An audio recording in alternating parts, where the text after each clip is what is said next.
welcome back to my channel. If you're new viewer, please subscribe my channel for more videos. आज हम बात कर रहे हैं चैप्टर 3 भारतीय नागरिक सुरक्षा संहिता 2023 की। तो चैप्टर 3 जो बात करता है वो बात करता है पावर ऑफ कोर्ट्स, न्यायालयों की शक्तियों के बारे में। तो इसमें हम आज समझेंगे सेक्शन 21 से लेके 24 तक। अगर आप ऑनलाइन क्लासेस लेना चाहते हैं तो आप ले सकते हैं, आप मैसेज कर सकते हैं। तो सेक्शन 21 क्या कहता है? सेक्शन 21 कहता है कि न्यायालय जिनके द्वारा अपराध विचारणीय है, court by which offence are triable, इस संहिता, इस कोर्ट के अन्य उपबंधों के अधीन रहते हुए भारतीय न्याय संहिता 2023 के अधीन किसी अपराध का विचारण निम्नलिखित के द्वारा किया जा सकेगा। वो कौन कौन है?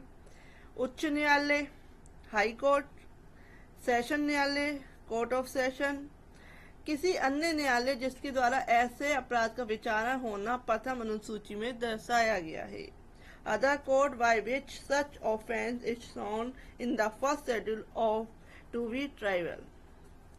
परंतु भारतीय न्याय संहिता 2023 की धारा 64, 65, 66 एंड 67, 68 एंड 69 एंड 70 और 71 के अधीन किसी अपराध का विचारण यथासाध्य ऐसे न्यायालय द्वारा किया जाएगा जिसमें महिला पीठासीन हो, यानी कि महिला जज होनी चाहिए, उनके द्वारा इस सेक्शन के अंतर्गत विचारण किया जाएगा, जो मैंने आपको बताया।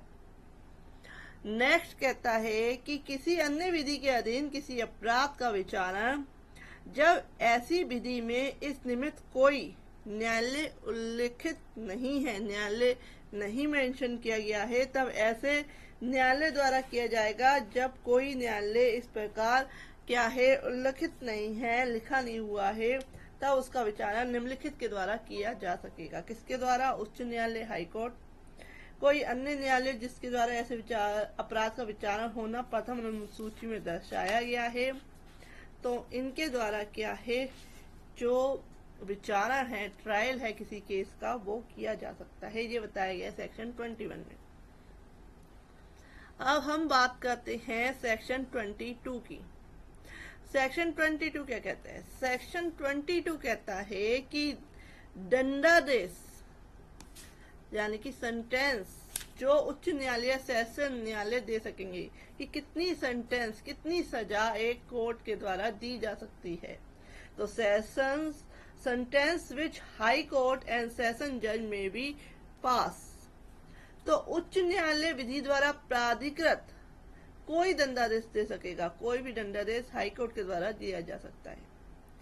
और सेशन जज यानी कि सेशन न्यायाधीश या अपर सेशन न्यायाधीश विधि द्वारा प्राधिकृत कोई भी दंडादेश दे सकेगा, किंतु ऐसे किसी न्यायाधीश द्वारा दिया गया मृत्यु दंडादेश यानी कि सेशन न्यायाधीश जो है, सेशन जज जो है, वह भी कोई भी जो दंड है, सेंटेंस है, सजा है, वो दे सकता है। लेकिन अगर मृत्यु दंडादेश दिया जाता है तो उच्च न्यायालय द्वारा उसकी पुष्टि कराई जाएगी, यानी कि उच्च न्यायालय द्वारा पुष्टि किए जाने पर, उसकी कंफर्मेशन दिए जाने के अध्ययन होगा अगर सेशन न्यायाधीश जो है या अपर सेशन न्यायाधीश किसी तरह की मृत्यु दंडादेश की सजा देता है। अदरवाइज वह कोई भी सेंटेंस सजा दे सकता है। तो ये बताया गया है सेक्शन 22 में कि sentence which high court and session court में पास, कि उच्च न्यायालय और सेशन न्यायाधीश क्या सजा दे सकते हैं। अब बात करते हैं सेक्शन 23। सेक्शन 23 क्या बात करता है? सेक्शन 23 कहता है कि दंडादेश जो मजिस्ट्रेट दे सकेंगे, सेंटेंस विच मजिस्ट्रेट में पास। तो ऐसे कौन कौन से सेंटेंस है जो मजिस्ट्रेट दे सकते हैं? तो मुख्य न्यायिक मजिस्ट्रेट का न्यायालय, the court of the chief judicial magistrate may pass any sentence authorized by law except a sentence of death of a imprisonment for life or of imprisonment for the term exceeding 7 years। यानी कि मुख्य न्यायिक magistrate का न्यायालय मृत्यु या आजीवन कारावास या 7 वर्ष से अधिक के कारावास की अवधि के लिए कारावास के दंडादेश के सिवाय, यानी कि 7 साल तक का कारावास नहीं दे सकता, आजीवन कारावास की सजा नहीं दे सकता और मृत्यु यानी कि डेथ सेंटेंस नहीं दे सकता। इसके अलावा क्या है, विधि द्वारा प्राधिकरण अदर सेंटेंस दे सकता है। तो ये कौन दे सकता है? मुख्य न्यायिक magistrate, chief judicial magistrate. Next कहता है सबसेक्शन 2 सेक्शन 23 का कि प्रथम वर्ग मजिस्ट्रेट का न्यायालय, जो प्रथम वर्ग मजिस्ट्रेट का न्यायालय है, the magistrate of the first class में pass a sentence of imprisonment for a term not exceed 3 years। यानी कि जो प्रथम वर्ग मजिस्ट्रेट का न्यायालय 3 साल से अनधिक वर्ष के लिए कारावास का या 50,000 रुपये से अधिक जुर्माने का या दोनों का सामुदायिक सेवा का दंडादेश दे सकेगा। तो जो प्रथम वर्ग मजिस्ट्रेट है वो कितनी सजा दे सकता है? वह दे सकता है 3 साल तक की सजा, 50,000 रुपये तक का जुर्माना और साथ ही साथ सामुदायिक सेवा, कम्युनिटी सर्विस की सजा दे सकता है, क्योंकि अभी ये नया प्रोविजन बना है तो इसमें इसको इंक्लूड किया गया है। तो इतनी सजा जो है प्रथम वर्ग मजिस्ट्रेट, फर्स्ट क्लास मजिस्ट्रेट दे सकता है। नेक्स्ट अब बात करते हैं इसका सबसेक्शन 3। सबसेक्शन 3 कहता है कि द्वितीय वर्ग मजिस्ट्रेट का न्यायालय कितनी सजा दे सकेगा।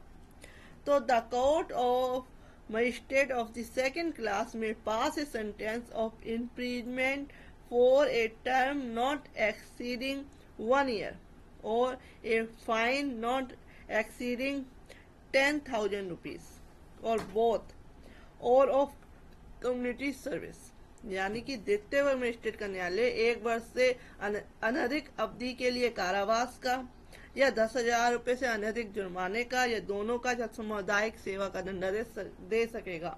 इट मीन कि जो द्वितीय वर्ग मजिस्ट्रेट के पास पावर है वह कितनी सजा दे सकता है? 1 साल तक की सजा, और क्या है 10,000 रुपये तक का जुर्माना लगा सकता है, साथ ही साथ दोनों कर सकता है और सामुदायिक सेवा, समाज सेवा का जो दंड है जो नए प्रोविजन में दिया गया है वह दे सकता है। तो ये पावर डिफाइन की गई है कि कौन सी कोर्ट कितनी सजा दे सकती है। तो इसमें क्लेरिफिकेशन दिया हुआ है कि सामुदायिक सेवा, community service shell mean the work, जो सामुदायिक सेवा है उससे ऐसा कार्य विपरीत है जिसको किसी दोषित व्यक्ति को दंड के रूप में ऐसे जो समुदाय के लाभ के लिए हो करने के लिए न्यायालय आदेश कर सकेगा, जिसके लिए वह किसी पारिश्रमिक का हकदार नहीं होगा।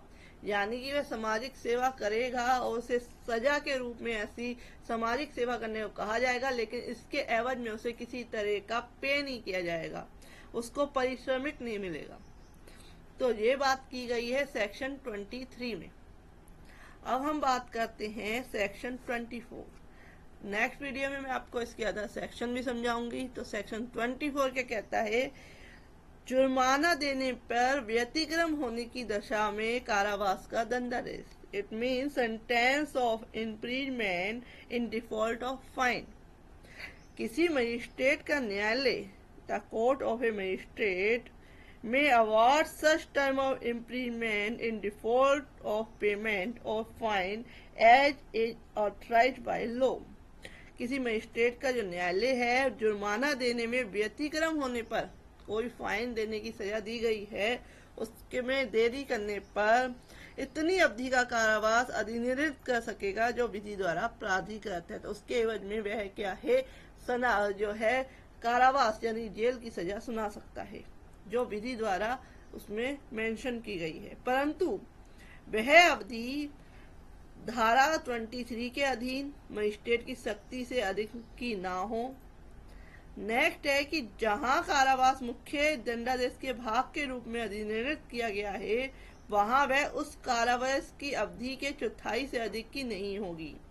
यानी कि किसी को 3 महीने की सजा दी गई है तो उस केस में उसका 1/4 जो है उतनी सजा उसको, अगर वह जुर्माना फाइन नहीं देता तो और इंक्लूड की जाएगी, जिसका मजिस्ट्रेट जुर्माना देने में व्यतिक्रम होने की दशा के रूप में या अन्यथा उस अपराध के लिए जो है करने के लिए सक्षम है। यानी कि उस पे सजा कोर्ट दे सकती है तो उसका 1/4 ही सजा जो है जुर्माना ना देने पर मिलेगी। नेक्स्ट बात करता है सब सेक्शन 2 सेक्शन 24 का। वो क्या कहता है? वो कहता है कि इस धारा के अधीन अधिनिर्णित कारावास, धारा 23 के अधीन मजिस्ट्रेट द्वारा अधिनिर्णित की जा सकने वाली अधिकतम अवधि के कारावास के मुख्य दंडादेश के अतिरिक्त हो सकेगा। यानी कि जो मुख्य दंडादेश जो सजा मिली है उसके एक्सीड हो सकेगा जो कारावास जुर्माना ना देने पर किया गया है। यानी कि जिससे 3 महीने की सजा, उसके बाद उसका 1/4 तो वो सजा और इंक्लूड करके क्या है, अगर वह जुर्माना नहीं देता तो उस जुर्माने को सजा में इंक्लूड कर दिया जाएगा। तो फ्रेंड्स, ये हमने बात करी सेक्शन 21 से लेकर 24 चैप्टर 3 जो बताता है पावर ऑफ कोर्ट्स।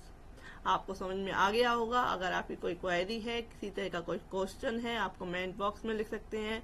आपको किसी अदर तरह की वीडियो चाहिए लॉ से रिलेटेड तो आप बता सकते हैं, और आप मेरे चैनल की प्लेलिस्ट में जाके अदर वीडियोज देख सकते हैं। तो friend, if you like my video please like share and subscribe my channel. और ऑनलाइन क्लासेज भी अवेलेबल हैं, आप कमेंट बॉक्स में लिख सकते हैं। Thank you for watching this video.